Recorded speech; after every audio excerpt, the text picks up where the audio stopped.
အားလုံးမင်္ဂလာပါနော်ကြာသာပရိသတ်သမီးများအတွက်တပတ်တာကာလမှာတွေ့ကြုံမဲ့ကံကြမ္မာအဆိုးကောင်းတွေကိုကျွန်တော်တို့တေရောကကံကြမ္မာဖတ်ကြားပေးမှာဖြစ်ပါတယ်တေရောကခုနကချပြီးတော့ဒုက္ခကျေပွင့်တေရောနမိတ်ကိုပုံမှန်တိုင်းတောက်ကြနေညနေ6နာရီဆိုရင်ပုံမှန်တင်ပေးနေကြဖြစ်ပါတယ်နော်ဟောသရန်စီစဉ်လေးမစတင်ခင်မှာကျွန်တော်ရဲ့မိတ်ဆွေတွေကိုကျွန်တော်တို့ယူရိုမင်္ဂလာချမ်းနေပြီးတော့ကောင်းမြတ်တဲ့သတင်းစကားလေးတွေပါတင်ပါတယ်ဒီတော့မင်္ဂလာချမ်းမှာဗုဒ္ဓဦးနေ့ကလွဲပြီးတော့ကျန်တဲ့ရက်တွေမှာပိတ်ရက်မရှိဖြစ်ပါတယ်နော်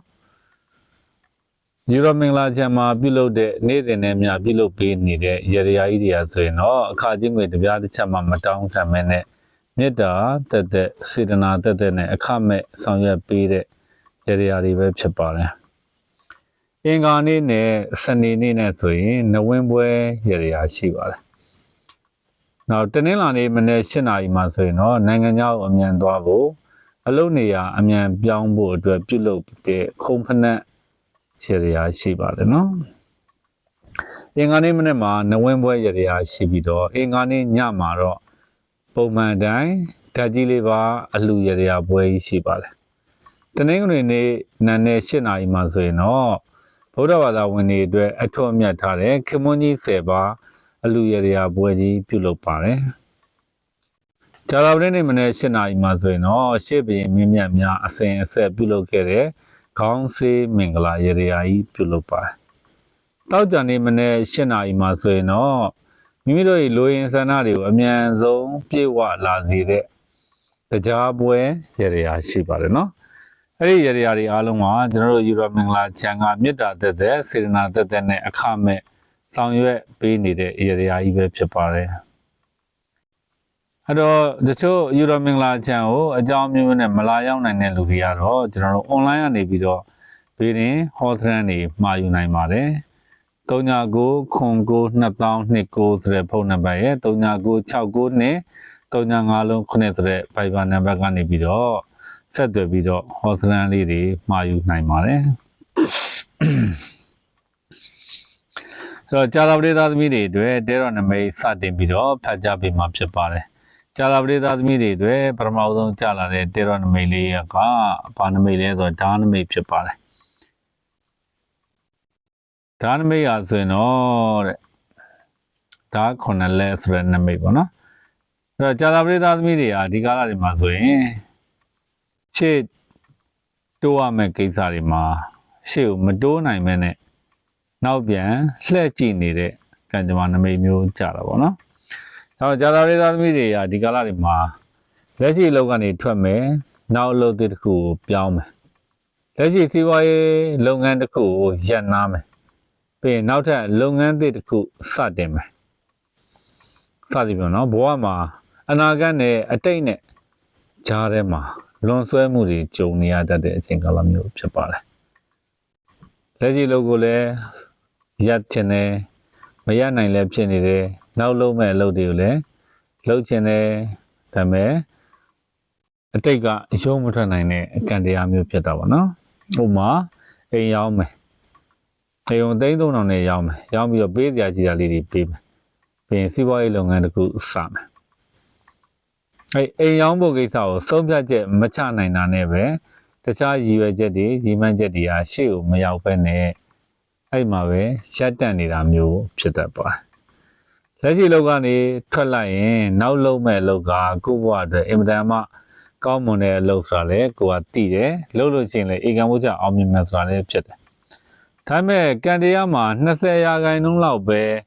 အောင်မြင်ခြင်းရှိနေတဲ့လုပ်ငန်းကိုရှက်တန်လိုက်ဖို့တို့ပြောင်းလဲလိုက်ဖို့တို့ကိုမှတတ္တိနည်းနေတာမျိုးဖြစ်တတ်ပါတယ်။နောက်လို့အနာဂတ်မှာအောင်မြင်တဲ့လောက်မအောင်မြင်တာတွေတိုးတက်တဲ့လောက်မတိုးတက်တာတွေကြုံနေရတဲ့အချိန်ကာလဖြစ်ပါတယ်နော်။အဲ့တော့ကြာသပတေးသားသမီးတွေကိုကျွန်တော်အနေနဲ့အကြံဉာဏ်ပေးနေတာပါလေဆိုတော့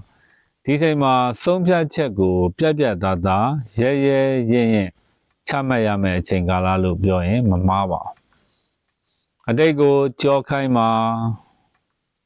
အဟောင်းတွေကိုကြောခိုင်းမှာစိန်ခေါ်မှုတွေရှိကောင်းရှိနိုင်တယ်ဒါပေမဲ့အနာဂတ်ကိုရှေ့ရှုပြီးတော့ကြိုးစားထုတ်သင့်ပါတယ်လက်ရှိ မြန်မာနိုင်ငံနေလက်ရှိအလုပ်ကနေထွက်မယ်တခြားနိုင်ငံတစ်တို့အလုပ်တစ်တို့နေရာတစ်တွေအတွက်ကိုမှရည်ရွယ်ချက်ရည်မှန်းချက်ရှိနေတယ်ဆိုရင်လည်းပဲ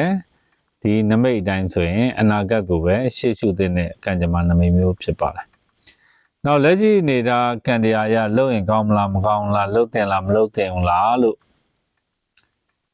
တွေးဟဖြစ်နေတဲ့ကိစ္စတွေးဝေနေတဲ့ကိစ္စဆိုင်းငံ့နေတဲ့ကိစ္စတွေရှိရင်အမြန်ဆုံးအကြောက်တရားကိုကြော်လွှားပြီးတော့အမြန်ဆုံးအကောင့်တွေပေါ်တဲ့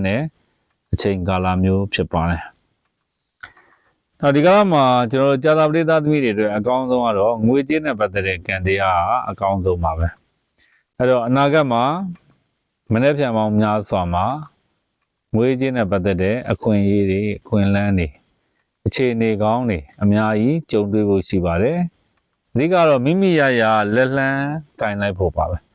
အသေးချာပေါ့လေအောင်မြင်မဲ့ကံတာမျိုးရှိပါတယ်။ငွေကြေးနဲ့ပတ်သက်တဲ့ကံတာကတော့တော်တော်လေးကောင်းပါတယ်။နောက်တစ်ခုကတော့လူမှုရေးကံတာအထူးကောင်းတယ်။ဆွေမျိုးသားချင်းနဲ့ပတ်သက်တဲ့ကံတာလေးတွေကတော့နည်းနည်းလေးစိတ်မောလူမောကြုံရတတ်ပါတယ်။ကျမ်းမာရေးအနေနဲ့ဒူးနာတာတို့ခါနာတာတို့ကြုံရတတ်တယ်။ပညာရေးကိစ္စလေးတွေမှာတော့အောင်မြင်မဲ့ကံတာမျိုးရှိပါတယ်။နောက်ခြေအိမ်တော်နဲ့ပတ်သက်တဲ့ကံတာကတော့တော်တော်လေးကောင်းတဲ့ကံတာမျိုးရှိပါတယ်။အနာဂတ်မှာအေဂျင့်နဲ့တာယာတဲ့ဖြောင်ပြူတဲ့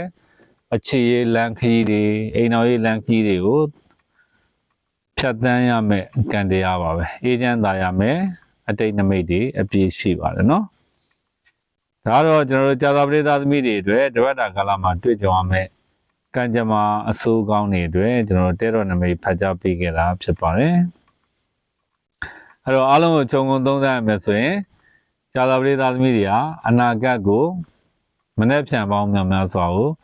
ရဲရင်တတ္တိရှိနဲ့ဖြတ်တန်းသွားလာတဲ့အချိန်ကာလမျိုးလို့ပြောချင်တာပါနော်။ကြာသာပရိသတ်သမီးတွေအတွက်အကျိုးပေးတဲ့ကံကောင်းတဲ့အရောင်ကတော့အဖြူရောင်နဲ့အပြာရောင်နဲ့ကောင်းပါတယ်။နှစ်ကနန်းနဲ့6ကနန်းဒီကြာသာပရိသတ်သမီးတွေကိုအကျိုးပေးကောင်းတဲ့နံပါတ်တွေဖြစ်ပြီးတော့ဒီတပတ်တာကာလမှာမြတ်စွာဘုရားရှင်ကိုရောမြတ်ကြီးကိုကော်ဖီနဲ့တစ်တီးနဲ့ကတ်လူပူဇော်ပြီးတော့ဆူတောင်းပါနော်တစ်တီးကတော့မြည်သည့်တစ်တီးမဆိုရပါတယ်ဒါဆိုရင်တော့ကြာသာပရိသတ်မျိုးတွေမကောင်းတဲ့ကံစားတာအရင်ခိုက်ကိုပြကြပြီးတော့ကောင်းကျိုးလိုရာဆန္ဒတွေရရှိစေမှာဖြစ်ပါတယ်အဲ့တော့ကျွန်တော်ရဲ့မိတ်ဆွေတွေကိုကျွန်တော်တို့ယူရိုမင်္ဂလာချန်ကလာမဲ့25ရက်နေ့ညခရစ်စမတ်ညပေါ့နော်အဲ့ညမှာကျွန်တော်တို့ယူရိုမင်္ဂလာချန်မှာ